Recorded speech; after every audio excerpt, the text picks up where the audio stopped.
Mic صحیح نہیں ہے تو ٹیٹا ہوگا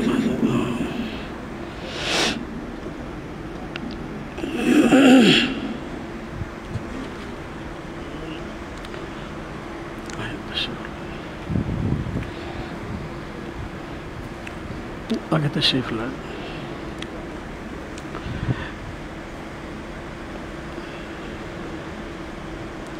دوست تھوڑے تھوڑے آگے ہو جائیں تاکہ پیچھے والے حضرات زیادہ پریشان نہ ہوں. پنکھے سے دوری کی وجہ سے اور ممبر سے دوری کی وجہ سے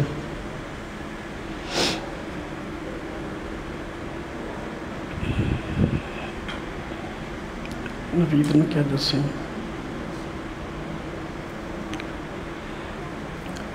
الحمدللہ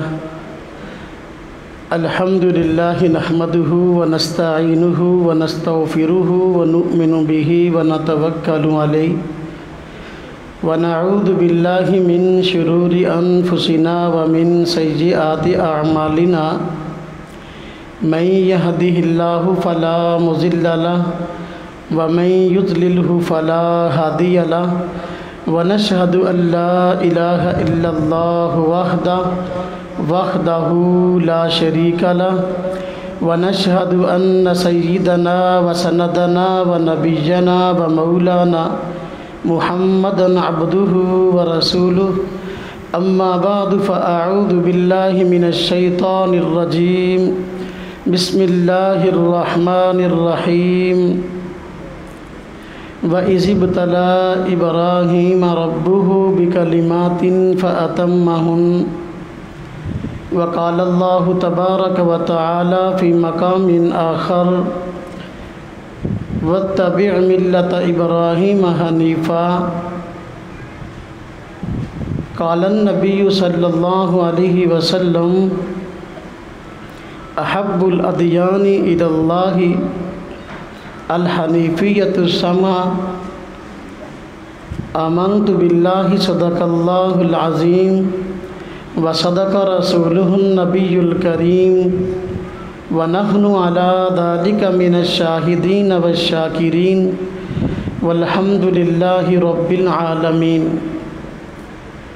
اللہم صلی علی محمد وعلی آل محمد کما صلیت علی ابراہیم وعلی آل ابراہیم انک حمید مجید. اللہم بارک علی محمد وعلی آل محمد کما بارکت علی ابراہیم وعلی آل ابراہیم انک حمید مجید. مجمع میں جو علماء کرام بیٹھے ہیں وہ قریب آ جائیں، اور اپنا قاری یحییٰ صاحب بھی ہیں، ان کے ساتھ اور قاری صاحب بھی ہیں. مفتی صاحب آپ بھی آگے تشریف لے آئیں. اس طرح جو ہے نا شرم محسوس ہوتی ہے کہ علماء کرام عوام میں بیٹھے ہوں.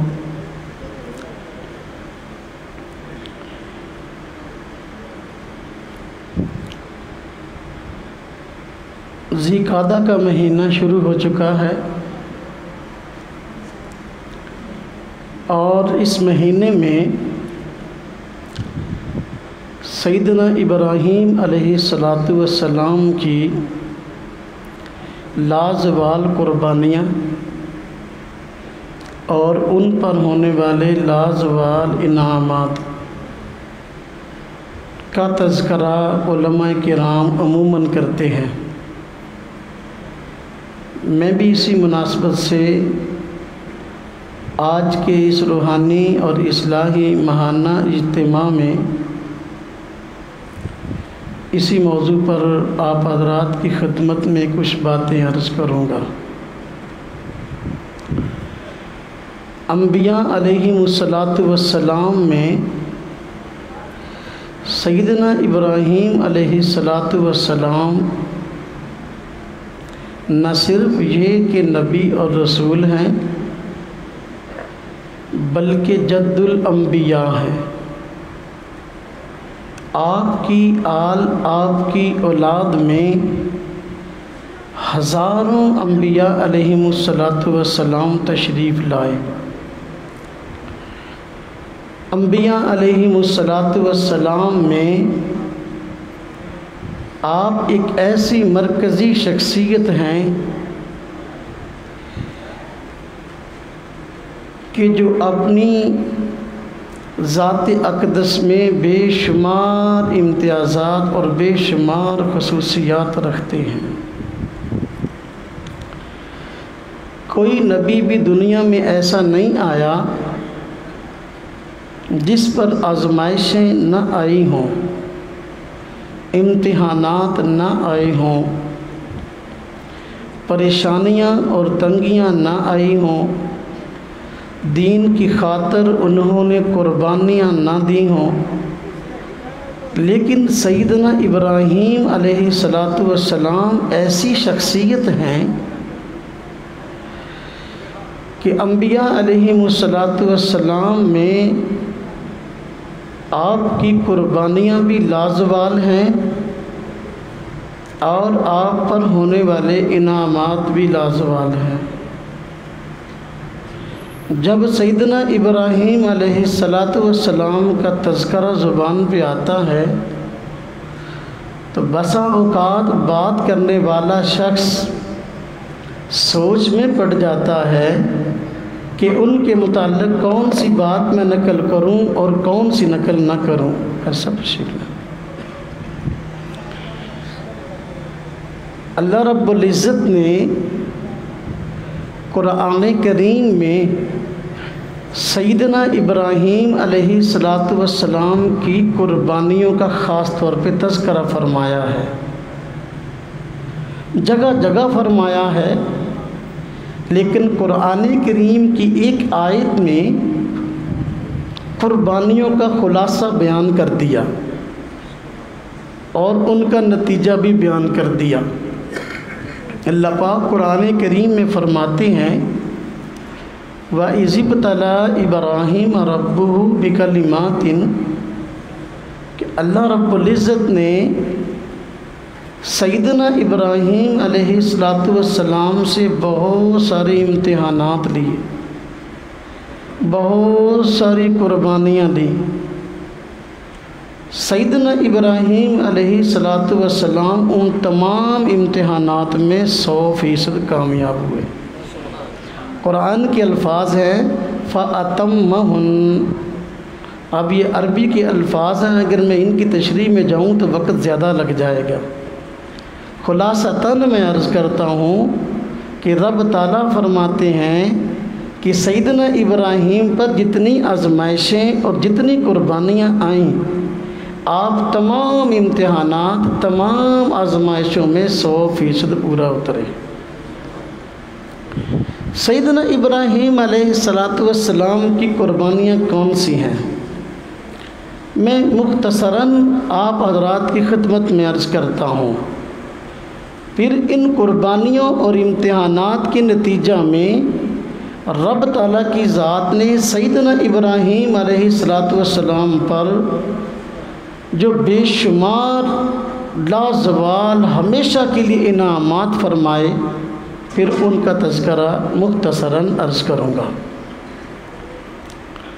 سیدنا ابراہیم علیہ السلام نے خیر صاحب آگے تشریف لیں، ایسے معاشرے میں آنکھ کھولی کہ جو معاشرہ رب تعالیٰ کی پہچان کو بھول چکا تھا، رب تعالیٰ کی عبادت کی بجائے غیر اللہ کی عبادت کا بول بالا تھا، اور لوگ شرع عام بتوں کی پوجا کرتے تھے، حکومت وقت باقاعدہ ان کو سپورٹ کرتی تھی،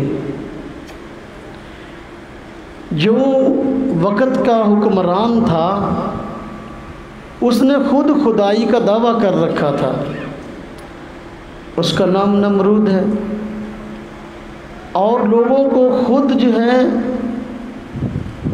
اپنی خدائی کی طرف، اپنی عبادت کی طرف بلا رہا تھا۔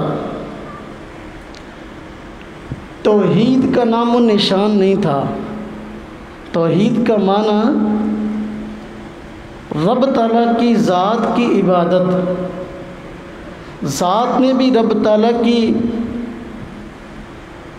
شخصیت کو ایک ماننا اور صفات میں بھی ایک ماننا، نہ ذات میں کسی کو شریک کرنا نہ صفات میں شریک کرنا۔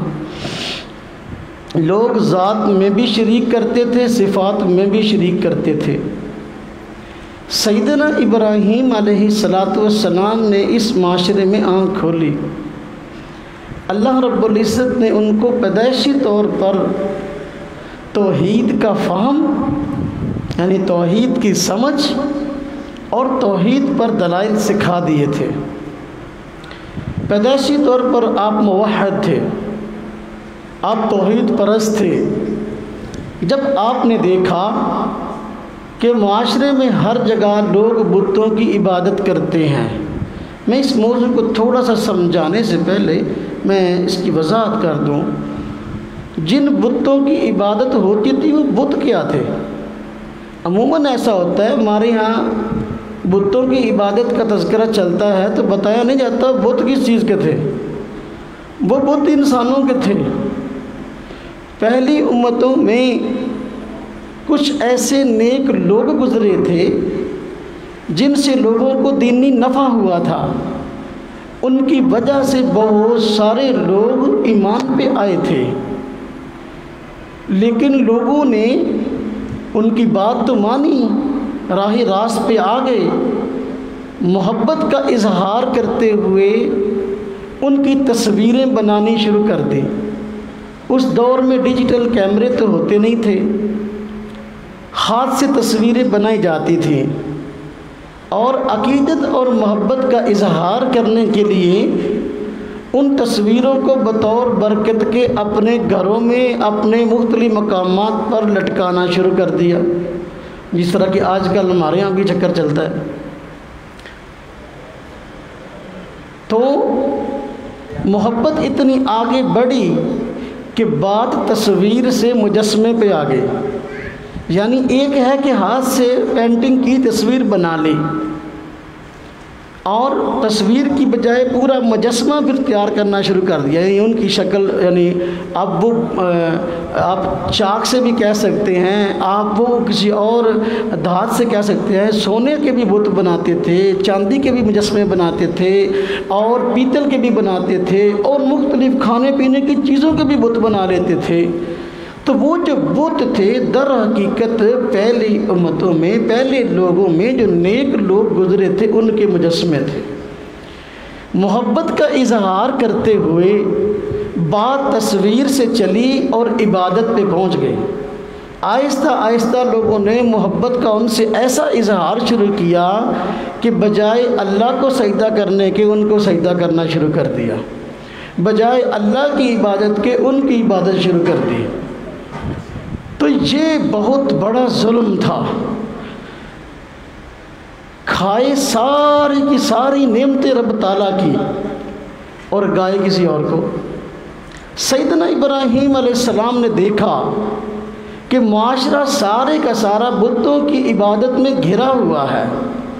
اس وقت صرف بتوں کی عبادت نہیں ہوتی تھی، بتوں کی تو ہوتی ہی تھی، زیادہ بت پرست لوگ تھے۔ درختوں کی بھی عبادت ہوتی تھی، چاند کی بھی عبادت کرتے تھے لوگ، سورج کی بھی عبادت کرتے تھے، ستاروں کی بھی عبادت کرتے تھے، درختوں کی بھی عبادت کرتے تھے، اور آگ کی بھی عبادت کرتے تھے۔ کئی طرح کے اللہ کے مقابلہ میں لوگوں نے خدا کھڑے کر لیے تھے۔ سیدنا ابراہیم علیہ السلام نے اس معاشرے میں آنکھ کھولی تو توحید کی آواز لگائی، لوگوں کو بتایا کہ بھائی تمہیں سب کچھ عطا کرنے والی ذات رب تعالیٰ کی ذات ہے، لہذا عبادت بھی اسی کی کرو، اللہ کے علاوہ کسی کی عبادت نہ کرو۔ جب یہ آواز لگائی تو ظاہر بات ہے ہمدرد کوئی تھا نہیں، توحید پرست لوگوں کی نہ صرف کمی تھی بلکہ ویسے ہی ناپید تھے، تو بات مخالفت پہ اتر آئی۔ علاقے والے مخالف ہو گئے، محلے والے مخالف ہو گئے، شہر والے مخالف ہو گئے، اور لوگوں نے حضرت آگے تشریف لائیں، لوگوں نے اب پہلے تو خود سیدنا ابراہیم علیہ السلام کا مقابلہ کرنے کی کوشش کی دلائل کے اندر، لیکن سیدنا ابراہیم علیہ السلام دلائل کے بادشاہ تھے اور پیغمبر وقت تھے، تو ان کے سامنے کون دلائل کی روشنی میں جو ہے سامنے آ سکتا تھا؟ لہذا ہوا یہ کہ اور ان کو نیچا دکھانے کے لیے کئی ہیلے اور کئی بہانے اختیار کرنے شروع کر دیے۔ بدقسمتی سے سیدنا ابراہیم علیہ السلام کا جو والد تھا اس کا نام آزر تھا، وہ نہ صرف یہ کہ بت پرست تھا بلکہ بت بنا بنا کے لوگوں کو بیچا کرتا تھا۔ لوگوں نے والد صاحب کو شکایت لگائی، لوگوں نے کہ جی آپ کا بیٹا ایسی بات کرتا ہے کہ جو ہم نے آج تک سنی نہیں ہے، ہماری سوچ اور فکر سے بالا تر ہے، وہ کہتا ہے کہ ان بتوں کی عبادت نہ کرو، لہذا اس کو سمجھاؤ۔ اب والد صاحب کی سوچ کیا تھی یہ بھی سمجھے، روایات میں آتا ہے سیدنا ابراہیم علیہ السلام جب جوانی میں آپ نے قدم رکھا تو جس طرح باپ کی خواہش ہوتی ہے کہ جو کام میں کرتا ہوں میری اولاد اس میں میرا ہاتھ بٹائے، تو باپ آزر جو ہے بت بناتے تھے، جا کر چوک میں بیچتے تھے۔ تو جب سیدنا ابراہیم بڑے ہوئے تو ان کو کہا کہ تم بھی جا کر چوک میں بت بیچ کر آیا کرو۔ اب سیدنا ابراہیم علیہ السلام بتوں کے مخالف تھے، بتوں کے مخالف تھے، لیکن باپ نے کہہ رکھا تھا، باپ بت بناتا تھا اور کہتا تھا جا کے بیچ کے آؤ۔ اب سیدنا ابراہیم علیہ السلام بت بیچنے کے لیے گئے، اور پنجابی کے اندر پانڈ چکی، وہ اٹھائی گٹھڑی جس میں طرح طرح کے بت تھے، چوک میں لے گئی اور وہاں جا کر آواز لگائی کہ بھئی یہ بت ہیں برائے فروخت، کسی نے لینے ہیں تو لے لو۔ باپ بھی آزر بھی وہاں پہ بت بیچتا تھا، سیدنا ابراہیم بھی اسی چوک پہ بت بیچنے کے لیے گئے۔ باپ صفات یہ بیان کرتا تھا کہ بھئی یہ فلاں بت ہے یہ تمہیں روزی دے گا، یہ فلاں بت ہے یہ مصیبتیں دور کرے گا، یہ فلاں بت ہے یہ بیٹے دے گا، یہ فلاں بت ہے تمہاری فلاں مشکل کو حل کرے گا۔ یوں فضائل سنا کر اپنی طرف سے گاڑ گاڑ کے آزر بت کو بیچ کر آ جاتا تھا۔ سیدنا ابراہیم بیچنے گئے تو سیدنا ابراہیم نے جب بت کھولے اور لگائی، دکان لگائی، تو آپ نے فرمایا دیکھو یہ بت ہیں، کسی نے خریدنے ہیں تو خرید لو، لیکن ان کی صفت یہ ہے کہ نہ یہ بول سکتے ہیں، نہ یہ سن سکتے ہیں، نہ یہ دیکھ سکتے ہیں، نہ یہ کسی چیز کو پکڑ سکتے ہیں، نہ یہ چل کر آگے کہیں جا سکتے ہیں، اور تمہارے لیے کسی نفع کے مالک نہیں ہیں، کسی نقصان کے مالک نہیں ہیں، کسی نے لینے ہیں تو لے لو۔ اب آپ مجھے بتائیں کوئی آدمی کوئی چیز بیچنے کے لیے جائے اور کہے کہ میرے پاس چیز ایسی ہے جو بالکل نکمی ہے، تو کوئی خریدے گا؟ کوئی بھی نہیں خریدے گا۔ سیدنا ابراہیم ان کی حقیقی صفات بیان کرتے رہے کہ بھئی دیکھو یہ بت ہے، کسی نے لینا تو لے لو، اس کی ناک پر مکھی بیٹھ جائے تو اڑا نہیں سکتا۔ اب جب یہ صفات بیان کی کسی آدمی نے بت نہ خریدے، سیدنا ابراہیم شام تک وہاں چوک میں رہے، پھر دیکھا کہ بت کسی نے خریدے نہیں، ایسے ہی دوبارہ گٹھڑی اٹھائی اور واپس گھر آ گئے۔ والد نے کہا جب جو ہی گھر میں داخل ہوئے، والد تو امید لگا کے بیٹھا تھا کہ میرا بیٹا بڑا ذہین، بڑا سمجھدار ہے، تو لہذا اپنی ذہانت کی بنا پر مجھ سے کہیں مہنگے بت بیچ کے آئے گا اور منافع پہلے سے کہیں زیادہ ہوگا، اور میں دوگنے بت بنایا کروں گا، خود بھی بیچوں گا، بیٹا بھی بیچے گا۔ لیکن ہوا یہ کہ سیدنا ابراہیم جو گھر میں داخل ہوئے تو اب ہوا یہ کہ باپ نے آزر نے دیکھا کہ بت ویسے کہ ویسے ہی جو ہے نا کندھے پہ لدے ہوئے ہیں، تو فوراً آزر غصے میں آ گئے اور کہا کہ یہ کیا، جیسے صبح گئے تھے ایسے ہی واپس آ گئے، یہ کیا وجہ ہے؟ سیدنا ابراہیم علیہ السلام فرمانے لگے کہ ابا جی میں تو بیچنے کے لیے گیا تھا، لوگوں سے پوچھ لیں، دکان بھی لگائی تھی، بت سجائے بھی تھے، اور میں نے ان کی وہ صحیح صفات بھی بیان کی جو واقعی ان میں پائی جاتی ہیں، لیکن کسی کو پسند ہی نہ آئی، کسی نے خریدا ہی نہیں۔ سارا دن میں آوازیں لگاتا رہا، کوئی خریدنے کے لیے نہ آیا، تو آخر کار شام کو دوبارہ میں نے گٹھڑی باندھی اور واپس آ گیا ہوں۔ باپ نے کہا تو کہتا کیا تھا؟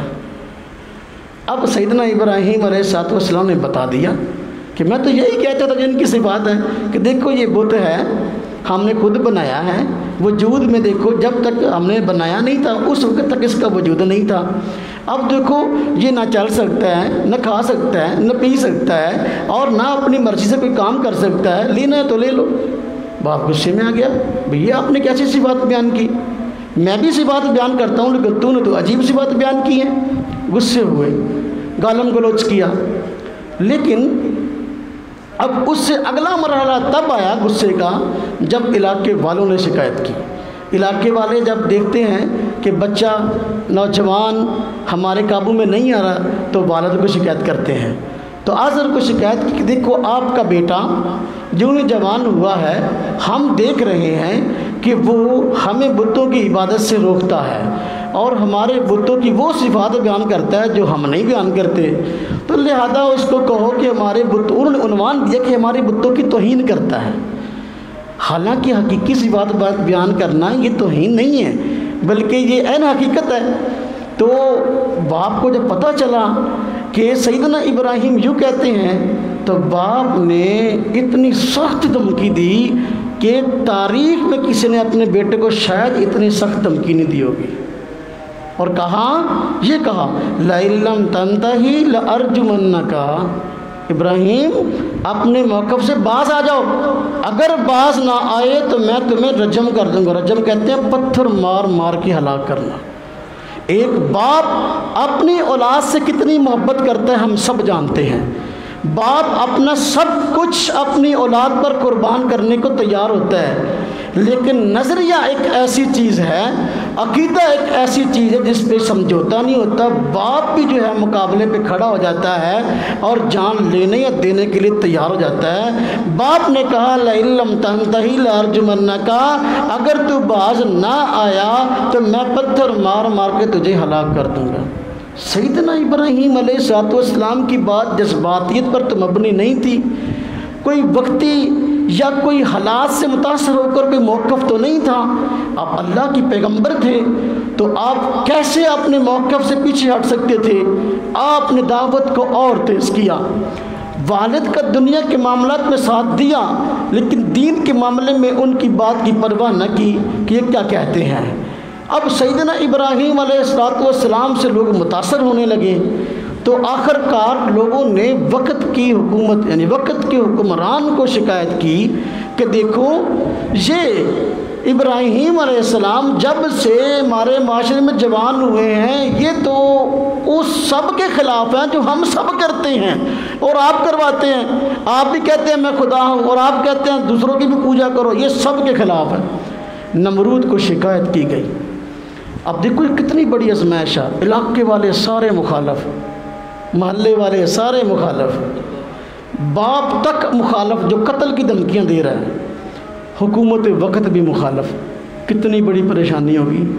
آج ہمارے لیے تھوڑی سی پریشانی اگر آ جائے نا ہم کہتے ہیں بس مر گئے۔ اب توجہ کرنا، نمرود نے بلا لیا سیدنا ابراہیم علیہ السلام کو۔ اللہ رب العزت نے قرآن کریم میں اس واقعہ کو ذکر کیا ہے، وہ بحثہ ہوا، نمرود کے سامنے سیدنا ابراہیم گئے، نمرود نے باقاعدہ اپنی حکومت، اپنے اقتدار، اپنی وجاہت کا فائدہ اٹھاتے ہوئے سیدنا ابراہیم کو پیش کیا، اپنے سامنے بلوایا اور پھر کہا مجھ سے بات کرو، کس رب کی بات کرتے ہو تم، کس رب کی طرف تم بلاتے ہو؟ میں بھی رب ہوں، اپنے رب کا تعارف کراؤ، تمہاری رب کا تعارف کیا ہے؟ اب توجہ کرنا، سیدنا ابراہیم علیہ السلام نے اپنے رب کا تعارف کروایا، فرمایا میرا رب تو وہ ہے جو زندگی اور موت کا مالک ہے، زندگی دیتا ہے اور موت دیتا ہے۔ اچھا، نمرود چونکہ وقت کا حکمران تھا، اور دماغ بھی اس کا صحیح توازن پہ کام نہیں کر رہا تھا، اس لیے اس نے اپنی وجاہت، اپنے روب اور اپنی حکومت کا فائدہ اٹھاتے ہوئے کہا کہ یہ کون سی ایسی صفت ہے، یہ کام تو میں بھی کر سکتا ہوں۔ جیل سے 2 قیدیوں کو بلایا، ایک کو مروا دیا اور ایک کو چھوڑ دیا، اور کہا دیکھو تم کہتے ہو میرا رب وہ ہے جو کہ زندہ کرتا ہے اور مارتا ہے، تو دیکھو ایک کو میں نے مار دیا، دوسرے کو میں نے زندہ چھوڑ دیا۔ اب عام آدمی جو ہوتے ہیں نا اس طرح کی پھس پھسی دلیلوں سے گھبرا جاتے ہیں، پریشان ہو جاتے ہیں، یہ دلیل نہیں ہے، یہ ڈکوسلا ہے، وہ تو وقت کا حکمران تھا اس لیے یہ معاملہ ہے۔ اب سیدنا ابراہیم نے پہلے دلیل وہ دی جو کہ گہری تھی، اس کے بعد اس کو بٹھاؤ بچے، اس کے بعد دلیل وہ دی جو سب کی سمجھ میں آنے والی تھی، جاہل کے بھی اور پڑھے ہوئے کے بھی۔ پہلے دلیل وہ دی تھی جو پڑھے ہوئے کے سمجھ میں آنے والی تھی، اب آپ نے دلیل اس سے بڑھ کر دی، فرمایا میرا رب تو وہ ہے جو ہر روز سورج کو مشرق سے نکالتا ہے، اگر تو رب ہے تو مغرب سے نکال کے دکھا۔ اب یہ ایسی دلیل تھی جو توحید پر ایسا شاندار جو ہے ایک کارنامہ جو آپ نے کیا، ہاں جی ایسی وضاحت تھی کہ واقعی اپنی مثال آپ تھا۔ جب نمرود نے یہ بات سنی، نمرود یہ کام کر نہیں سکتا تھا، اس لیے اس کے طوطے اڑ گئے۔ قرآن نے کیا کہا اس کے جواب میں؟ قرآن کہتا ہے فَبُہِتَ الَّذِي كَفَرَ، کہ جب سیدنا ابراہیم نے فرمایا میرا رب تو وہ ہے جو سورج کو مشرق سے نکالتا ہے اور مغرب کی طرف غروب کرتا ہے، اگر تو رب ہے تو سورج کو مشرق کی بجائے مغرب سے نکال کے دکھا۔ اس کے ہوش اڑ گئے اور طوطے اڑ گئے اور لاجواب ہو گیا، اور کہا ابراہیم سے مقابلہ مشکل ہے، اس لیے آگ جلاؤ اور اس کو آگ میں ڈال دو۔ یہ ہے جب آدمی لاجواب ہو جاتا ہے، دلائل سامنے نہیں ہوتے تو پھر مرنے اور مارنے پہ اتر آتا ہے۔ سیدنا ابراہیم علیہ السلام نے ایسی دلیل دی تھی جو واقعی اپنی مثال آپ تھی، اس لیے بڑی آگ جلائی گئی۔ اب یہ آزمائشیں ساری کی ساری، گھر والے مخالف، علاقے والے مخالف، حکومت وقت مخالف، کوئی ساتھ دینے والا نہیں ہے، آگ جلائی گئی، کئی دن تک لکڑیاں جمع کی گئیں۔ سیدنا ابراہیم علیہ السلام کو ایک مشین میں جسے منجنیق کہتے ہیں، اس دور میں جنگوں میں استعمال ہوتی تھی، اور جنگوں میں اس کے اندر بڑے بڑے پتھر ڈال کر دشمن کی طرف پھینکے جاتی تھی۔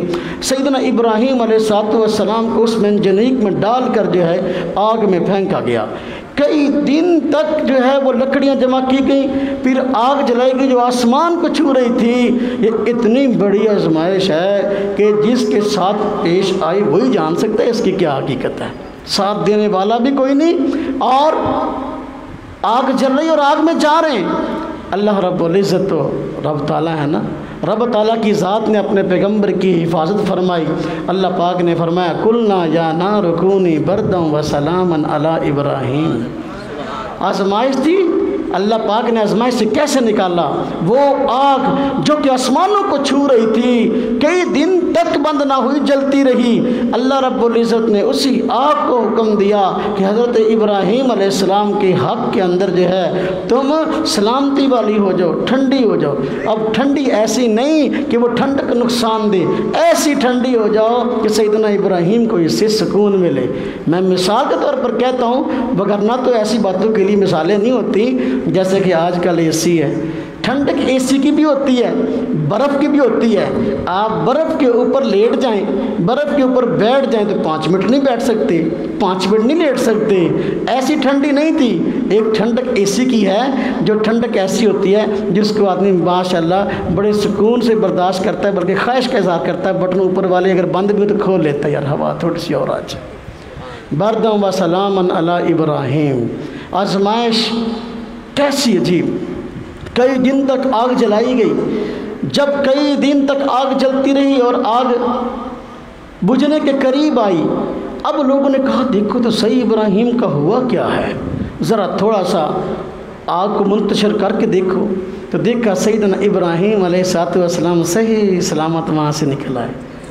لوگ حیران ہو گئے، وہ لوگ جو سیدنا ابراہیم علیہ السلام کی بات ماننے کو تیار نہیں تھے، ہاں جی، اب وہ سوچنے پہ مجبور ہو گئے سوچنے پہ مجبور ہو گئے کہ واقعی جو ہے سیدنا ابراہیم علیہ السلام جس رب کی بات کرتے ہیں واقعی وہ رب وہی ہے جو حقیقی رب ہے، باقی سارے کے سارے ایسے ہی جو ہے نا جھوٹے دعوے دار ہیں۔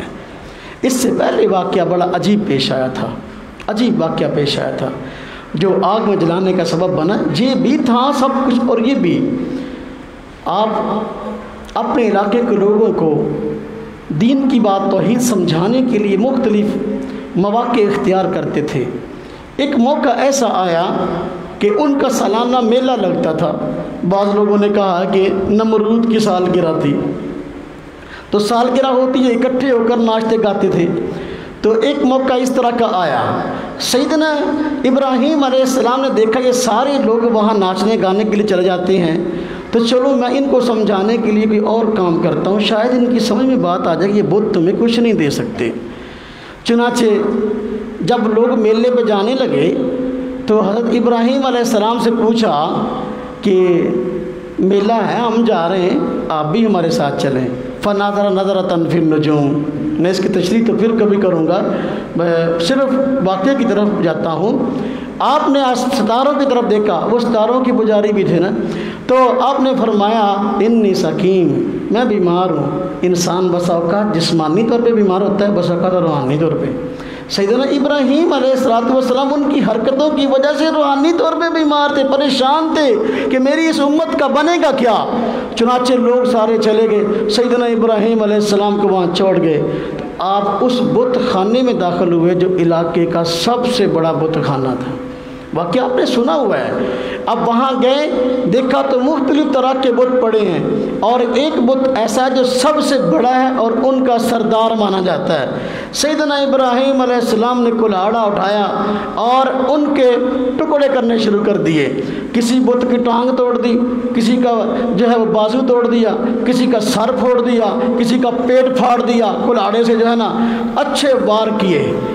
اب وہ لوگ جب ناچ گا کے واپس آئے میلے سے واپس، اپنے بت خانے میں داخل ہوئے تو دیکھا بڑا برا حال ہے، سب کی ٹانگیں ٹوٹی ہوئی ہیں، کسی کی ٹانگیں ہیں، کسی کا بازو ہے، کسی کا سر ہے، کسی کا پیٹ ہے، سب تباہ و برباد ہوا پڑا ہے۔ لیکن جو بڑا بت ہے نا، حضرت ابراہیم علیہ السلام نے اس کو کچھ نہیں کہا تھا، باقی سب کو جو ہے نا جو ہے وہ اچھے طریقے سے جو ہے نا ضرب لگائی۔ اب جب وہ لوگ واپس آئے اور آ کر دیکھا یہ ہمارے خداؤں کا حشر کس نے کیا، تو فوراً سیدنا ابراہیم علیہ السلام کی طرف دھیان گیا تو کہا یہ ابراہیم ہی ہوں گے جنہوں نے یہ کیا ہے، لہذا بلاؤ۔ پنچایت ہو گئی، پریا پنچایت جنگل میں پنچایت رکھی گئی، لوگ جمع ہو گئے، چودھری جمع ہو گئے، یہ ابراہیم علیہ السلام نے یہ کام کیا لہذا جرم ثابت ہوگا اور ابراہیم علیہ السلام کو سزا سنائی جائے گی۔ اب جب آئے سیدنا ابراہیم علیہ السلام کے سامنے سب لوگ آمنا سامنا ہوا، سیدنا ابراہیم سے پوچھا گیا کہ یہ آپ نے کیا ہے؟ حضرت ابراہیم نے فرمایا بھائی مجھ سے کیوں پوچھتے ہو، مجھ سے کیوں پوچھتے ہو؟ جن کے ساتھ یہ ہوا ہے ان سے کیوں نہیں پوچھتے؟ اور جن کی ٹانگیں ٹوٹی ہیں، جن کے بازو ٹوٹے ہیں، جن کے سر پھوٹے ہیں، جن کے پیٹ پھٹے ہیں، ان سے کیوں نہیں پوچھتے تمہارے ساتھ یہ کس نے کیا ہے؟ مجھ سے کیوں پوچھتے ہو؟ اگر پوچھنا ہے تو یہ ان کا بڑا ہے، اس سے پوچھ لو، اس سے پوچھو یہ سب کچھ کس نے کیا۔ جب سیدنا ابراہیم علیہ السلام نے یہ فرمایا کہ بھائی ان سے پوچھو، یہ بڑا ہے، اس سے پوچھو یہ کس نے کیا، اب وہ سارے بغلیں جھانکنے لگے، یعنی ان کے پاس کوئی جواب نہیں تھا، اور کہا کہ بھئی یہ تو بولتے نہیں ہیں، ہم ان سے کیا پوچھیں۔ سیدنا ابراہیم علیہ السلام کو موقع مل گیا بات کرنے کا، توحید کی آواز لگانے کا۔ فرمایا جب یہ صورتحال ہے کہ دیکھو یہ بولتے نہیں ہیں اور یہ اپنا دفاع نہیں کر سکتے، اپنی ان کی ٹانگیں ٹوٹ گئیں، اپنے آپ کو نہ بچا سکے، تمہیں کیسے بچائیں گے مصیبتوں سے؟ تمہارے لیے جو ہے ان کے لیے کیا ہدایت کی راہ ہے؟ تمہیں ہدایت کیسے دے سکتے ہیں؟ جو خود اپنا دفاع نہیں کر سکے تمہارا دفاع کیسے کریں گے؟ اب ان لوگوں نے گردنیں جھکا لی، اس کا جواب ان کے پاس کوئی نہیں تھا۔ بس پھر سب نے اکٹھے ہو کر یہی کہا کہ بھائی حکومت وقت کے ساتھ مل کر پراپگنڈا کیا کہ ان کو آگ میں ڈال دو اور کوئی حل ہی کوئی نہیں ہے۔ دیکھو اللہ رب العزت نے سیدنا ابراہیم علیہ السلام کو آگ سے نکال لیا۔ آپ آگ سے نکلے صحیح سالم۔ اب علاقہ، اگلی آزمائش دیکھیں، ہر آزمائش جو پچھلی تھی اگلی اس سے بڑی تھی۔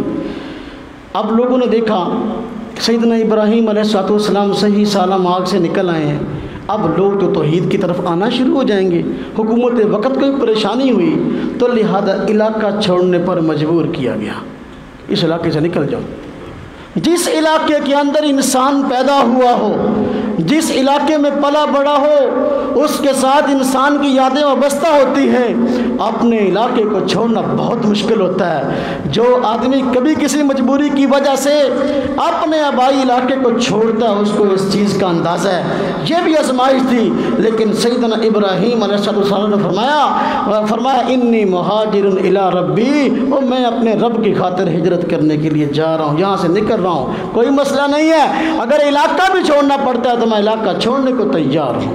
اب دیکھو اپنے علاقے کو چھوڑا، آزمائش تھی، اس میں بھی پورا اترے۔ اب آگے دیکھیں، سیدنا ابراہیم علیہ السلام کی شخصیت ایسی ہیں کہ عمر بہت زیادہ ہو گئی تھی، 100 سال کے قریب اولاد نہ ہوئی، بڑے پریشان تھے کہ یا اللہ اولاد دے، بیٹا ہو جائے جو میرے موقف کا، میرے منصب کا وارث ہو، میری دعوت کا وارث ہو، لوگوں کو دین کی دعوت دینے والا ہو، میں دیکھوں کہ وہ بھی دین کا کام کر رہا ہے، میری بھی آنکھیں ٹھنڈی ہوں۔ اللہ رب العزت سے دعائیں کرتے تھے، 100 سال قریب عمر ہو گئی تھی۔ آپ مجھے بتائیں، جس کی شادی ہو چکی ہو، شادی کے بعد پہلی خواہش کیا ہوتی ہے؟ اولاد ہو۔ ہمارے یہاں تو 6 ماہ بچہ نہ ہو، ہاں جی، بچہ کیا امید نہ ہو تو فوراً جو ہے نا فلانے کے پاس چلے جاؤ، تعویذ لے لو، فلانے سے جا کے دم کرا لو۔ وہ فلانے، میں تعویذ اور دم کا مخالف نہیں ہوں، جائز ہے، نا امیدیں اتنے ہو جاتے ہیں، فلانے ڈاکٹر کے پاس جاؤ، پھر فلانے لے ڈاکٹر کو دکھاؤ، یہ کرو وہ کرو، بس اوقات بیوی کو طلاق تک دے دیتے ہیں کہ اس کی اولاد کیوں نہیں ہو رہی، حالانکہ اس بیچاری کا اس میں کیا عمل دخل ہے؟ یہ رب تعالیٰ کا نظام ہے۔ یہب لمن یشاء اناثا ویہب لمن یشاء الذکور۔ ہمارے ذہنی سطح تو یہ ہے، اگر کسی بچی کے ہاں بچہ نہ ہو، بچیاں ہو رہی ہوں، ہم اس کو طلاق دے دیتے ہیں کہ بھی اس کے بچہ نہیں ہو رہا۔ ارے بھائی، بچہ اور بچی دینا یہ رب تعالیٰ کا کام ہے، جس کو چاہے دیں۔ میں اس پہ ایسی بات کروں، آپ پھر پریشان نہ ہونا جو اس ذہن کے لوگ ہیں، ارے بھائی جو بیج ڈالو گے وہی پیدا ہوگا، جو بیج آپ نے ڈالا ہے وہ وہی نتیجہ آگے سامنے ہے، پھر آپ پریشان کیوں؟ بچیاں ہوتی ہیں، بچہ نہیں ہوتا۔ باہر کیا، سیدنا ابراہیم علیہ السلام کی عمر 100 سال کے قریب ہو گئی، اولاد نہ ہوئی، بڑے پریشان تھے۔ یہ بہت بڑی آزمائش تھی۔ اللہ رب العزت نے کرم فرمایا، سیدنا ابراہیم علیہ السلام کو بیٹا عطا کیا، جن کا نام سیدنا اسماعیل ہے۔ بیٹے کا نام کیا؟ سیدنا اسماعیل۔ بیٹا پیدا ہوا، شکر ادا کیا، یا اللہ تیرا شکر ہے، ساری زندگی اولاد کو ترستا رہا، یا اللہ اولاد ہوئی، میں شکر ادا کرتا ہوں۔ اور جب بڑھاپے کی اولاد ہوتی ہے ویسے اس سے بڑی محبت ہوتی ہے۔ تو حضرت ابراہیم علیہ السلام کو سیدنا اسماعیل سے کتنی محبت ہوگی ہم سب اندازہ لگا سکتے ہیں۔ سیدنا اسماعیل پیدا ہوئے، اب دیکھنا اس سے بڑی آزمائش کیسے آتی ہے۔ اللہ رب العزت نے حکم دے دیا، اے ابراہیم اپنی بیوی حضرت ہاجرہ کو لو اور بیٹے حضرت اسماعیل کو لو، ان کو اس علاقے سے دور مکہ مکرمہ میں بیت اللہ والی جگہ کے پاس چھوڑ کے آ جاؤ۔ حضرت ابراہیم علیہ السلام ادھر ملک شام کے پاس تھے۔ اب دیکھو سیدنا ابراہیم علیہ السلام کو حکم ہوا، ساری زندگی ترسنے کے بعد بیٹا ہوا، اور بیٹا بھی اتنی عمر کا کہ اپنا دفاع خود نہیں کر سکتا، حکم دیا کہ جاؤ اس کو مکہ مکرمہ میں چھوڑ کر آ جاؤ۔ اور اس وقت مکہ مکرمہ کی یہ حالت تھی، پہاڑی علاقہ تھا، آبادی کہیں نہیں تھی۔ بیت اللہ شریف بھی نوح علیہ السلام کے زمانے میں طوفان آیا تھا، بیت اللہ شریف بھی اس کی وجہ سے گرا ہوا تھا، آبادی کے کہیں آثار نہیں تھے، چرند پرند کوئی دیکھنے کو نظر نہ آتا تھا، خاص طور پہ انسان کا تو نام و نشان نہ تھا۔ اللہ پاک نے حکم دے دیا کہ ابراہیم جاؤ اپنے بیٹے کو اور بیوی کو یہاں چھوڑ کے آ جاؤ۔ اب دیکھو جہاں پہ جنگل، جہاں پہ کوئی پرسان حال نہیں ہے، وہاں پر اور بیٹے کو اور بیوی کو چھوڑنے کا حکم ہے۔ انسان کو اپنی اولاد اور اپنی بیوی سے کتنی محبت ہوتی ہے ہر انسان جانتا ہے۔ بڑے سے بڑا کام، بس اوقات بڑے سے بڑا گناہ اپنی اولاد کے لیے اور اپنی بیوی کے لیے کر گزرتا ہے کہ ان کا فائدہ ہو جائے، اس لیے اللہ پاک نے فرمایا انما اموالکم واولادکم فتنہ۔ لیکن دیکھو سیدنا ابراہیم علیہ السلام کو حکم ہوا بیٹے کو چھوڑاؤ، بیوی کو چھوڑاؤ، آپ نے بیوی کو لیا، بیٹے کو لیا اور کہا آؤ، اور بیوی نے کچھ بھی نہ پوچھا کہاں جا رہے ہیں۔ جب وہاں پہنچے مکہ مکرمہ میں بیت اللہ والی جگہ کے پاس، حضرت ابراہیم علیہ السلام نے فرمایا یہاں رہو، اور واپس پلٹ پڑے۔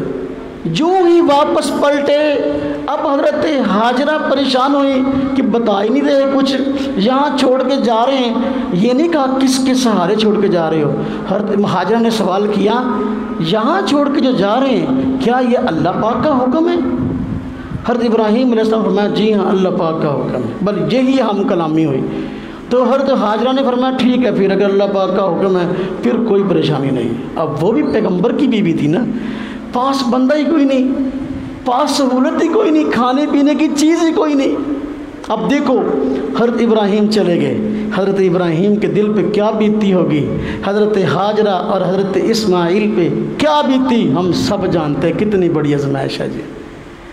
حضرت ہاجرہ وہاں ٹھہری، ظاہر بات ہے انسان جہاں ٹھہرتا ہے کھانے پینے کی ضروریات انسان کے ساتھ لگی ہوئی ہیں، لیکن وہاں کھانے پینے کے لیے چیز ہی کوئی نہ تھی۔ حضرت اسماعیل علیہ السلام دودھ پیتے بچے تھے، حضرت ہاجرہ دودھ پلاتی تھیں، لیکن ماں کو دودھ بھی تو تب آئے گا نا اگر ماں کچھ کھائے گی، تو اگر ماں نے کچھ کھایا نہیں ہے تو اولاد کو دودھ کیسے آئے گا؟ اس لیے پریشانی ہوئی، پستان اپنے بیٹے کے منہ میں ڈالتی لیکن دودھ نہ آتا تھا، پریشان ہوئی، پھر اپنی زبان مبارک حضرت اسماعیل علیہ السلام کے منہ میں ڈالی تسلی دینے کے لیے۔ بھائی صاحب جی آگے تشریف لے آئیں، فروغ صاحب آگے آ جاؤ، آگے آ جائیں، آگے تشریف لائیں، توجہ فرمائیں۔ زبان مبارک حضرت اسماعیل علیہ السلام کی زبان میں منہ مبارک میں ڈالی تسلی دینے کے لیے، دودھ تو نہیں آ رہا، چلو زبان ڈالتی ہوں کچھ نہ کچھ آسرا ہوگا۔ اب خشک زبان میں آگے کیا آسرا دے گی؟ حضرت اسماعیل علیہ السلام تڑپنے لگے۔ حضرت ہاجرہ نے دیکھا جب کوئی سامان یہاں موجود نہیں، اسباب موجود نہیں ہیں، پریشانی میں ادھر ادھر بھاگنا شروع کر دیا۔ وہاں دو پہاڑیاں تھیں جن میں سے ایک کا نام صفا اور دوسری کا نام مروہ ہے۔ پریشانی کے عالم میں کبھی صفا کی طرف جاتی اور کبھی مروہ کی طرف جاتی، اس طرح 7 آپ نے چکر لگا، یعنی 7 مرتبہ بھاگ کر۔ وجہ کیا تھی کہ صفا پر چڑھتی اور دیکھتی کہیں ارد گرد سے کوئی پانی کا کنواں ہو، کہیں کوئی قافلہ جا رہا ہو، ان کے پاس کھانے کی کوئی چیز ہو تو حاصل کروں اور اپنے بیٹے کو کھلاؤں یا خود کھاؤں۔ تو 7 چکر اس پریشانی میں لگائے، لیکن کوئی انسان وہاں نظر نہ آیا، کوئی قافلہ وہاں نظر نہ آیا۔ حضرت ہاجرہ پریشانی کے عالم میں واپس آ رہی تھی، حضرت اسماعیل علیہ السلام پریشانی میں زمین پر پڑے ایڑیاں مار رہے تھے۔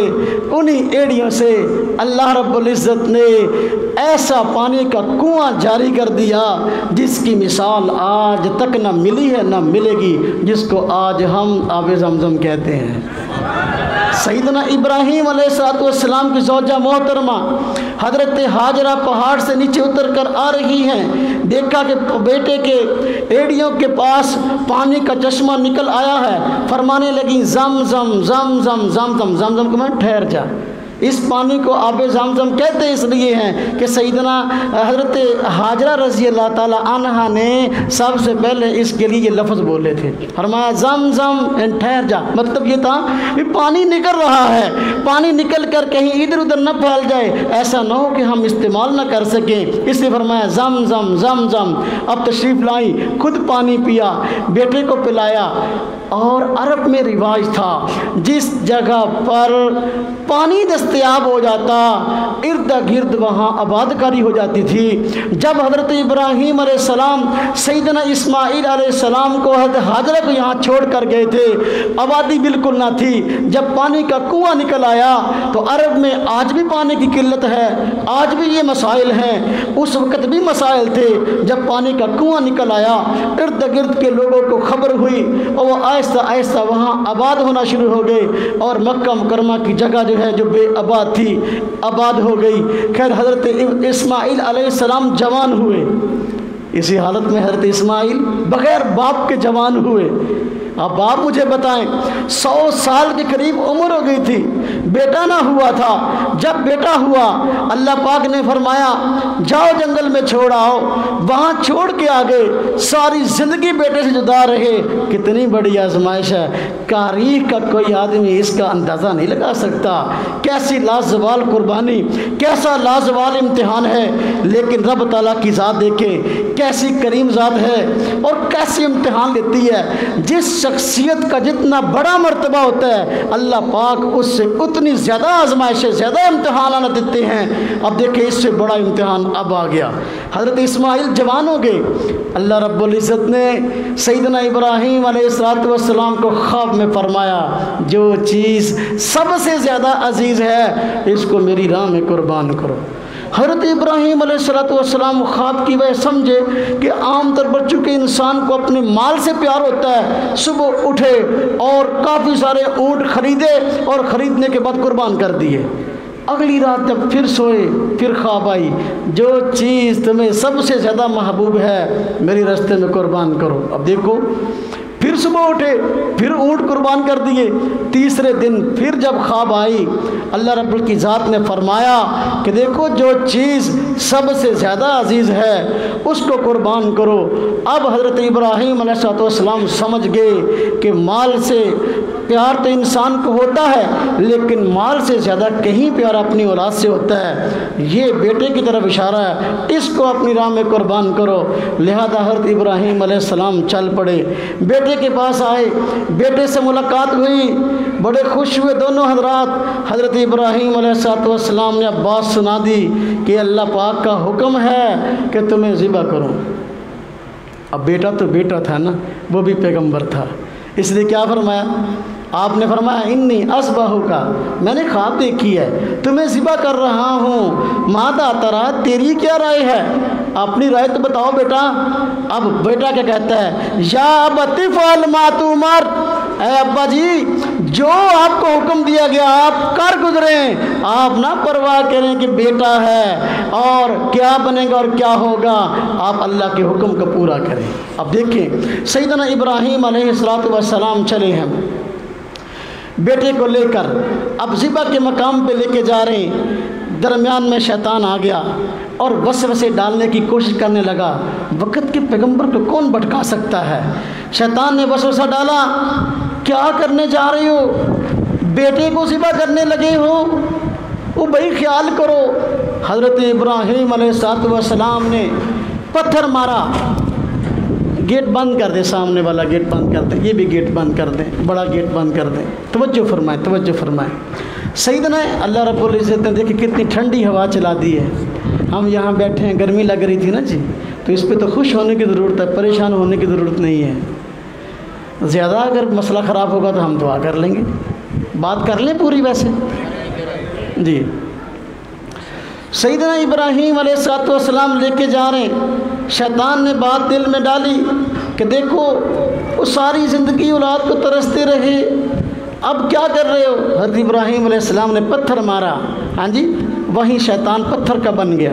وہ جہاں آج آ کر ہم کنکریاں مارتے ہیں وہی جگہ ہے، اسے کہتے ہیں جمرہ۔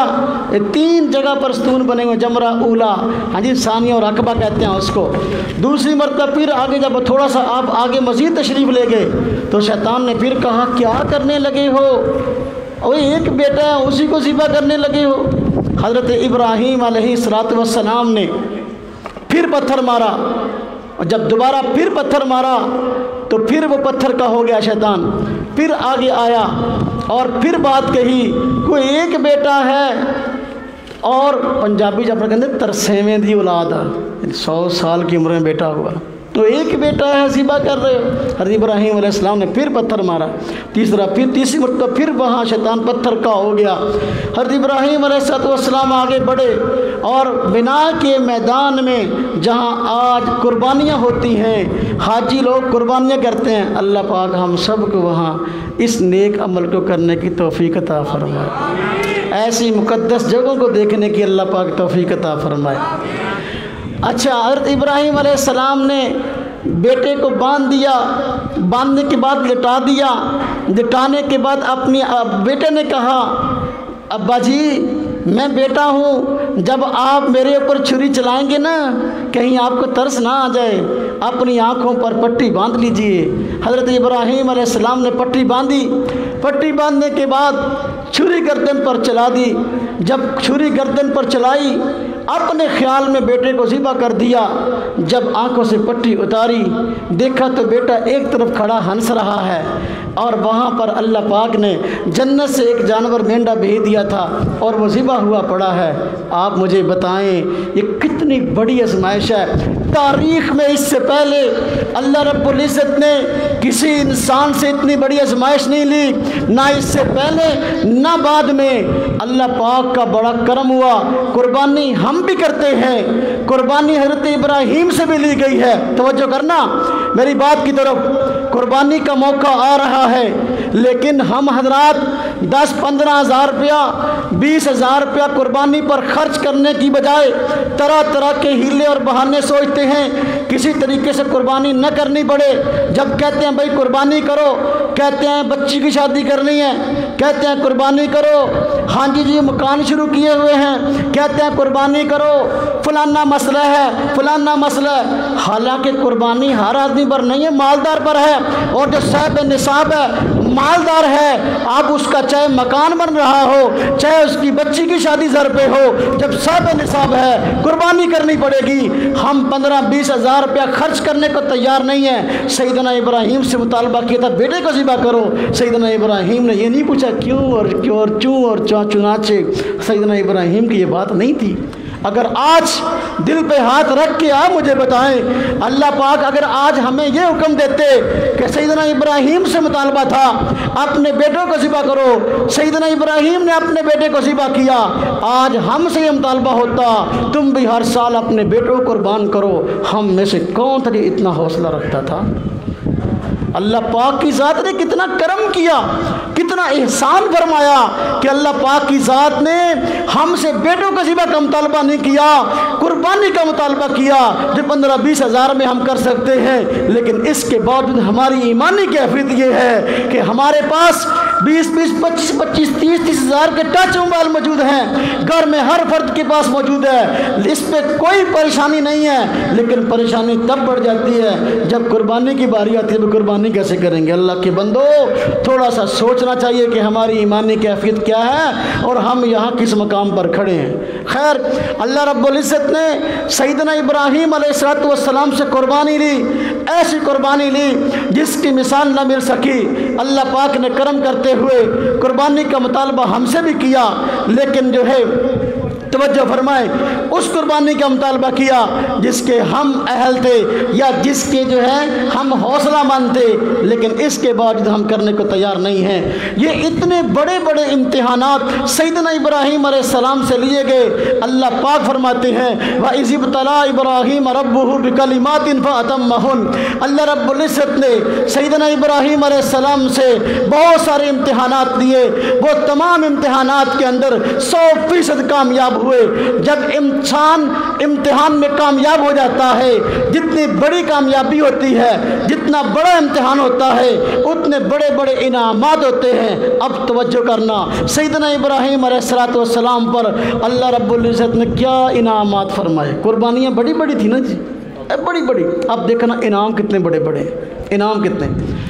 جب حضرت ابراہیم علیہ السلام کی قربانی قبول کر لی گئی، اللہ رب العزت نے سیدنا ابراہیم علیہ السلام اور سیدنا اسماعیل علیہ السلام پر انعام فرمایا اور فرمایا دیکھو یہ بیت اللہ جس کی بنیادیں گری پڑی ہیں، اس بیت اللہ کو اپنے ہاتھوں سے تعمیر کرو۔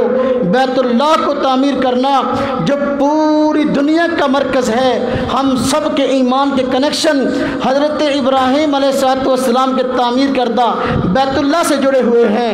اب آج کسی آدمی کو چھوٹی سے چھوٹی نیکی کی توفیق ہو جائے تو وہ پھولا نہیں سماتا، کہتا ہے کہ میں نے فلاں نیکی کی، میں نے فلاں نیکی کی، میں نے فلاں نیک کام کیا۔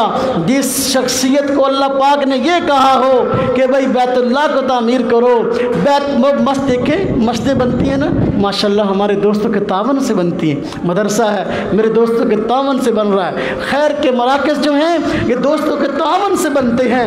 جس کو اللہ پاک توفیق دیتے ہیں وہ خوش ہوتا ہے کہ باقی اللہ پاک نے مجھ سے نیک کام لیا ہے، اور جس سے اتنا بڑا کام لیا وہ کتنے بڑے خوش نصیب شخص ہوں گے کہ بیت اللہ کو تعمیر کروایا گیا۔ حضرت ابراہیم علیہ السلام اور سیدنا اسماعیل علیہ السلام بیت اللہ کو تعمیر کر رہے ہیں اور اکڑ نہیں رہے۔ ہمارے یہاں کوئی نیکی ہوتی ہے نا ہم اکڑ جاتے ہیں، بس اوقات تکبر رہتا ہے۔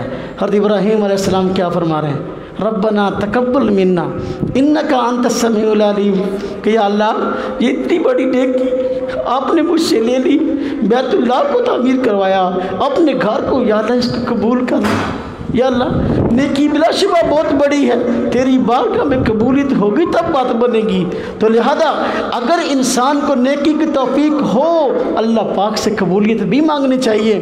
عام طور پر ہوتا ایسا ہی ہے کہ اللہ پاک نے جس کی قبول کرنی ہوتی ہے توفیق ہی اس کو ہوتی ہے، لیکن پھر بھی اللہ پاک سے مانگنی چاہیے۔ اب توجہ کرنا ذرا، سیدنا ابراہیم علیہ السلام بیت اللہ کو تعمیر فرما رہے ہیں۔ بیت اللہ کو تعمیر کرنا بہت بڑی سعادت کی بات تھی، بہت بڑا برکت والا موقع تھا۔ آپ نے بیت اللہ کی تعمیر کرتے ہوئے ایسی دعائیں کی ہیں جو دعائیں اپنی مثال آپ تھیں، اللہ پاک نے تمام دعاؤں کو قبول کیا، اور یہ آپ پر لازوال انعامات میں سے واقعی لازوال انعامات ہیں۔ آپ نے دعا کی یا اللہ بیت اللہ کو تعمیر کر رہا ہوں، یا اللہ یہ گھر تیرا تعمیر ہو جائے گا، لوگوں کے دلوں میں اس کی محبت ڈال دے، پوری دنیا سے لوگ اس کی طرف کھینچے چلے آئے، خواہ کو پیدل چل کے آئے کہ اونٹنی پہ چل کے آئے یا کسی طرح بھی سوار ہو کر آئے، فرمایا پورے لوگوں کی توجہ کا مرکز اس کو بنا دے۔ وہ دعا قبول ہوئی۔ آج میں اور آپ پوری امت مسلمہ کے کنیکشن ایمان کے بیت اللہ سے جڑے ہوئے ہیں۔ ہر مومن کی خواہش ہے کہ جی چاہتا ہے کہ اڑ کر بیت اللہ تک پہنچ جاؤں۔ یہ سیدنا ابراہیم علیہ السلام کی دعا کا نتیجہ ہے۔ سیدنا ابراہیم علیہ السلام نے دعا کی، بات مختصر کرتا ہوں، عنوان بڑا شاندار ہے۔ آپ مجھے کہنا 3 گھنٹے گفتگو کرو، میں اس پہ 3 گھنٹے گفتگو کرنے کو تیار ہوں، بڑا شاندار موضوع ہے۔ سیدنا ابراہیم علیہ السلام کی شخصیت ہی ایسی ہے۔ اب دیکھو آپ نے دعا کی یا اللہ اس شہر کو جس میں بیت اللہ تعمیر ہو رہا ہے، یا اللہ اس شہر کو امن والا علاقہ بنا دے، یا اللہ امن والا شہر بنا دے۔ سیدنا ابراہیم علیہ السلام کی دعا قبول ہوئی، بیت اللہ امن والی جگہ ہو گئی، حرم کی جگہ امن والی ہو گئی۔ اب وہاں پر قتل و قتال لڑائی جھگڑا جائز نہیں ہے، اور وہاں پر غیر مسلم کا داخلہ بھی منع ہے۔ یہ سارے کے سارے معاملات ہیں۔ سیدنا ابراہیم علیہ السلام نے دعا کی تھی، اللہ پاک نے دعا قبول کر لی۔ حضرت ابراہیم علیہ السلام دعا کر رہے ہیں یا اللہ بیت اللہ تعمیر کر رہا ہوں، یا اللہ یہ بہت نیک کام ہے، یا اللہ یہ رہنے والے لوگ جو ہیں پہاڑی علاقے میں رہتے ہیں، یا اللہ یہاں آباد کاری ہو رہی ہے لیکن یہاں پر پھلوں کا نام و نشان نہیں ہے۔ آج بھی سعودیہ میں سوائے کھجور کے اور کون سا پھل ہے جو پیدا ہوتا ہے؟ بہت کم۔ آپ نے دعا کی یا اللہ یہاں کے رہنے والوں کو پھلوں کی روزی عطا فرما۔ سیدنا ابراہیم علیہ السلام کی دعا کے نتیجہ میں ایسی شاندار کھجوریں پیدا ہوئی، ایک تو جیسی کھجور سعودیہ میں پیدا ہوتی ہے کہیں اور پیدا نہیں ہوتی، اس کے علاوہ پوری دنیا میں کوئی پھل پیدا ہوتا ہے دنیا کے کسی کونے میں آپ کو مکہ مکرمہ سے مل جائے گا۔ مکہ مکرمہ پوری دنیا کے پھلوں کی عالمی منڈی ہے۔ وہاں کہیں بھی امریکہ میں پیدا ہو، برطانیہ میں پیدا ہو، چین میں پیدا ہو، کہیں بھی پیدا ہو، وہ پھل آپ کو سعودیہ سے مل جائے گا۔ یہ سیدنا ابراہیم علیہ السلام کی دعا ہے اور دعا کی قبولیت ہے۔ سیدنا ابراہیم علیہ السلام پر اللہ رب العزت نے انعامات فرمائے ہیں۔ انعامات میں ایک انعام یہ فرمایا کہ وہ شخصیت، وہ ذات جس کے آنے کا مژدہ سارے کے ساری مخلوق سناتی رہی، سارے انبیاء اس شخصیت کے آنے کی خوشخبری سناتے رہے۔ امام الانبیاء سید الکائنات حضرت نبی صلی اللہ علیہ وسلم ان کے حق میں آپ دعا کر رہے ہیں، فرما رہے ہیں یا اللہ میں نے بیت اللہ تعمیر کر دیا ہے، یا اللہ اس کو آباد کرنے کے لیے یہاں کے لوگوں کو روحانی تربیت کے لیے مربی چاہیے، یا اللہ اس علاقے میں آپ رسول بھیجیے، اس علاقے میں رسول بھیجیے، یتلو علیہم آیاتی، جو ان کو یا اللہ تیرے کلام کی آیتیں پڑھ کے سنائے، وَيُزَكِّيهِمْ ان کے دل کا تزکیہ کرے، یعنی بری صفات نکال کے اچھی صفات داخل کرے، وَيُعَلِّمُهُمُ الْكِتَابَ وَالْحِكْمَةَ ان کو ایسا نبی ایسا رسول عطا فرما جو کہ کتاب اللہ سکھائے اور یا اللہ حدیث رسول سکھائے، حکمت کی باتیں سکھائے۔ حضرت نبی پاک صلی اللہ علیہ وسلم اسی دعا کا نتیجہ ہے۔ آپ صلی اللہ علیہ وسلم کی ذات اقدس اسی دعا کا جو سیدنا ابراہیم علیہ السلام نے مانگی تھی۔ آپ خود فرمایا کرتے تھے میں اپنی ماں کا خواب اور سیدنا ابراہیم علیہ السلام کی دعا کا نتیجہ ہوں۔ حضرت آمنہ رضی اللہ تعالی عنہا نے خواب دیکھا تھا حضور نبی پاک صلی اللہ علیہ وسلم کے ساتھ اقدس کے متعلق کہ ایک چاند میری جھولی میں آ گرا ہے، اور حضرت ابراہیم علیہ السلام نے دعا کی تھی یا اللہ یہاں رسول بھیجیے ان لوگوں کی روحانی تربیت کے لیے۔ اس دعا کے نتیجے میں نبی آخر الزمان تشریف لائے۔ یہ سیدنا ابراہیم علیہ السلام کا اعزاز ہے کہ وہ نبی جو تمام نبیوں کے نبی ہیں، آخری نبی ہیں، سید الکائنات ہیں، وجہ کائنات ہیں، اللہ رب العزت نے ان کو سیدنا ابراہیم علیہ السلام کی اولاد میں پیدا کیا ہے۔ نبی ہونا خود اعزاز کی بات ہے، اور آخر الانبیاء کے باپ ہونا یہ اس سے بڑے اعزاز کی بات ہے۔ بات سمجھ میں آئی؟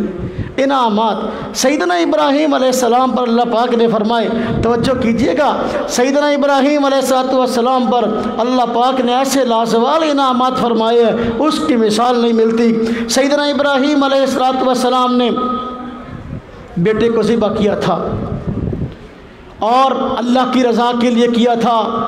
اللہ رب العزت نے اس یادگار کے طور پر امت مسلمہ پر بھی قربانی کو فرض فرما دیا۔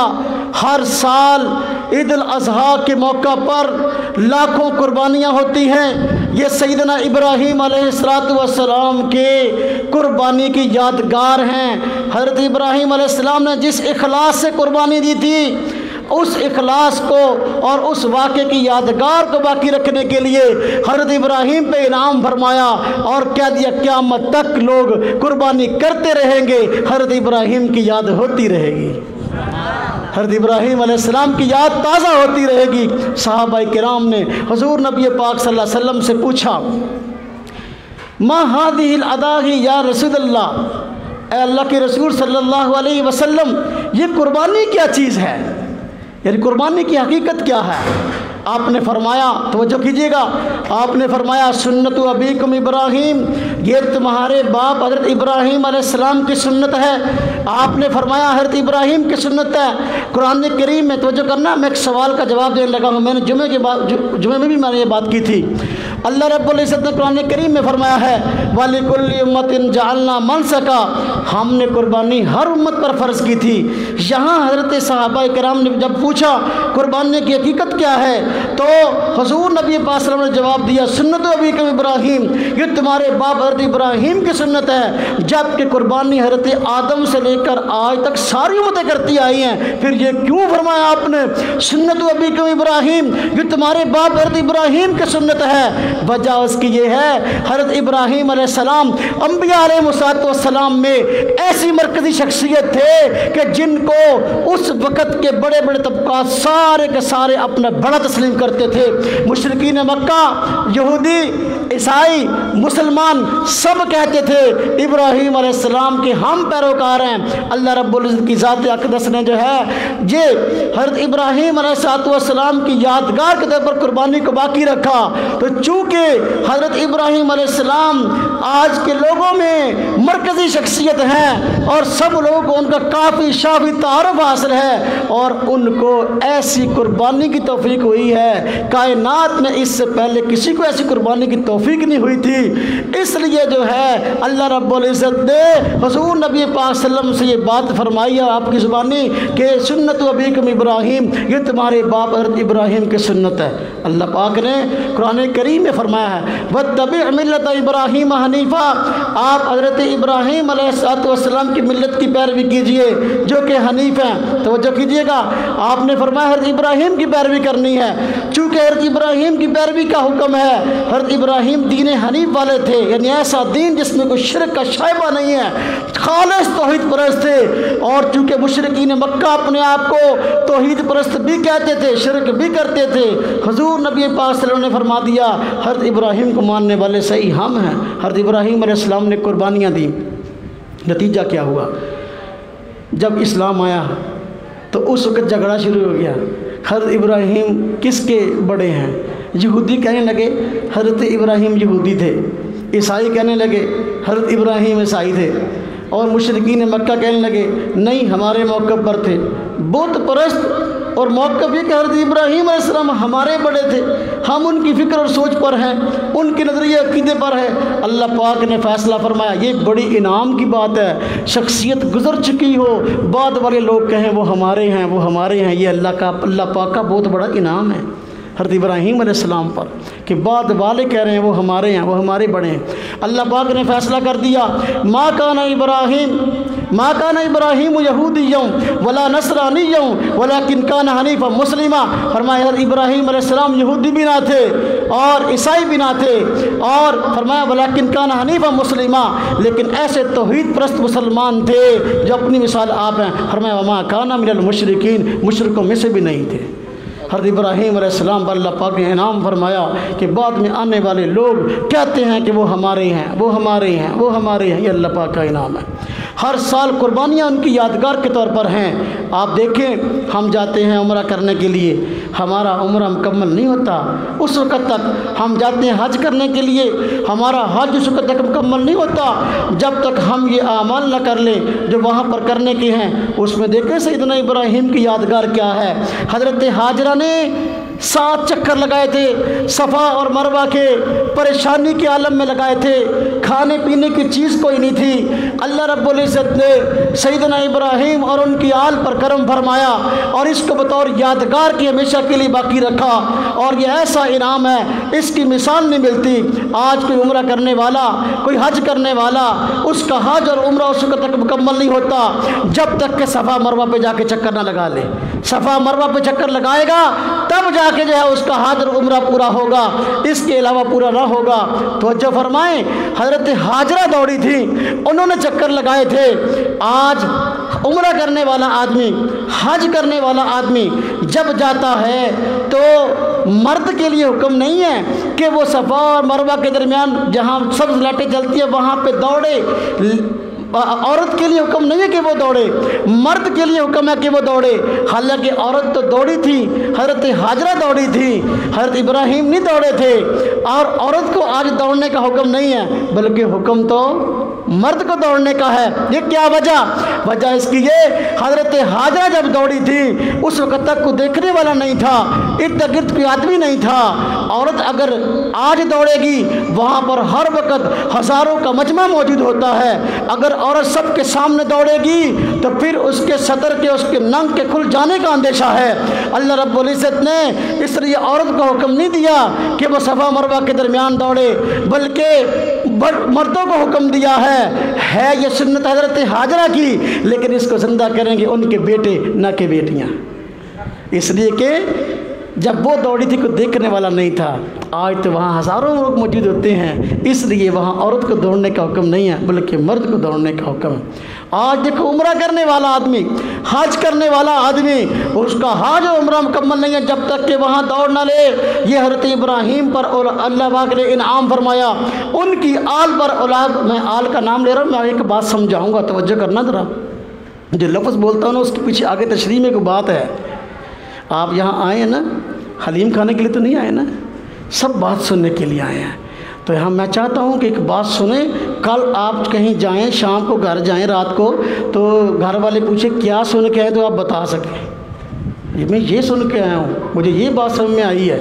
اس لیے میری کوشش ہوتی ہے کہ ایک موضوع کو شروع کروں، اس موضوع پہ تفصیلی بات کروں، تاکہ ایک مجلس کے اندر ایک بات سمجھ میں آ جائے۔ توجہ کرنا، کیا بات کر رہا تھا جی؟ آل کا لفظ میں آگے بتاؤں گا۔ اب دیکھو، حج کرنے والا آدمی، حج کے اعمال میں حصہ یہ ہے کہ بھائی جہاں پر 3 پلر بنے ہوئے ہیں، 3 ستون بنے ہوئے ہیں جن کو جمرہ کہتے ہیں، وہاں پر جا کر 3 دن تک کنکریاں مارے گا۔ 3 دن تک کیا کرے گا؟ حج کے اعمال میں ہے نا، حاجی لوگ وہاں پر شیطان کو کنکریاں مارتے ہیں۔ یہ وہی پلر ہیں 3 جہاں پہ حضرت ابراہیم علیہ السلام کے جواب کے نتیجہ میں آپ نے پتھر مارا تھا، تو وہاں پر شیطان پتھر کا ہو گیا تھا 3 جگہ پر۔ آج حاجی لوگ جب حج کے لیے جاتے ہیں تو وہاں پر 7 کنکریاں مارتے ہیں۔ یہ حضرت ابراہیم علیہ السلام کی ادا ہے، اور یہ ادا اس وقت کی ہے جب ایسی عجیب پریشانی کی حالت تھی کہ اللہ پاک کی طرف سے حکم تھا کہ بیٹے کو ذبح کرو۔ جب اللہ پاک کی طرف سے حکم تھا بیٹے کو ذبح کرو، تو اس پریشانی کے عالم میں آپ نے شیطان کو کنکریاں ماری تھی۔ جب 7 کنکریاں آپ نے ماری، آج قیامت تک کے لیے اللہ پاک نے حضرت ابراہیم کی ادا کو زندہ رکھا۔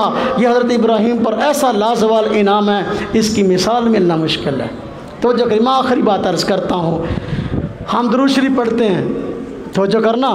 آج لوگ پوچھتے ہیں درود شریف کون سا افضل ہے، جب کہتے ہیں درود پڑھو تو پتہ نہیں کیا کرتے ہیں۔ نماز میں ہم درود شریف پڑھتے ہیں، اللہم صلی علی محمد وعلی آل محمد کما صلیت علی ابراہیم وعلی آل ابراہیم انک حمید مجید۔ معنی سمجھیں، پھر میں اس کا پس منظر بتاتا ہوں، اور حضرت ابراہیم پر انعام کیا میں سمجھاتا ہوں۔ اللہ پاک ہم کہتے ہیں اللہم صلی علی محمد، اے اللہ رحمت کاملہ نازل فرما حضرت محمد صلی اللہ علیہ وسلم کی ذات اقدس پر، وعلی آل محمد، اور آپ صلی اللہ علیہ وسلم کی آل مبارک پر، کما صلیتا جس طرح کہ آپ نے رحمت کاملہ نازل فرمائی حضرت ابراہیم علیہ السلام پر، وعلی آل ابراہیم، اور حضرت ابراہیم علیہ السلام کی آل پر، انک حمید مجید، بے شک آپ جو ہے تعریف والے اور بزرگی والے ہیں۔ اللہم بارک علی محمد، اے اللہ برکت نازل فرما حضرت محمد صلی اللہ علیہ وسلم پر، اور وعلی آل محمد، اور آپ صلی اللہ علیہ وسلم کی آل مبارک پر، کما بارکت علی ابراہیم جس طرح کہ آپ نے برکت نازل کی حضرت ابراہیم پر، وعلی آل ابراہیم حضرت ابراہیم کی آل پر، انک حمید مجید، بے شک آپ تعریف والی بزرگی والی ذات ہیں۔ توجہ کیجئے گا، حضرت ابراہیم پر اللہ پاک نے ایسا لازوال انعام فرمایا ہے، ہمیں اس کا باقی رہنے والا۔ ہم نماز میں درود شریف پڑھتے ہیں، کہتے ہیں اللہم صلی علی محمد وعلی آل محمد کما صلیت علی ابراہیم وعلی آل ابراہیم۔ حضرت ابراہیم چلے گئے، اللہ رب العزت نے ان کے دور نبوت کا اور ان کے نبوت والی ڈیوٹی کا، شریعت والی ڈیوٹی کا ایک زمانہ مقرر کیا تھا۔ پیغمبر اگرچہ ہمیشہ کے لیے پیغمبر رہتا ہے، کبھی وہ نبوت سے معزول نہیں ہوتا، مراد میری ان کی شریعت والی ڈیوٹی ہے۔ وہ چلے گئے، لیکن آج ہزاروں سال بعد بھی حضرت ابراہیم کا نام زندہ ہے۔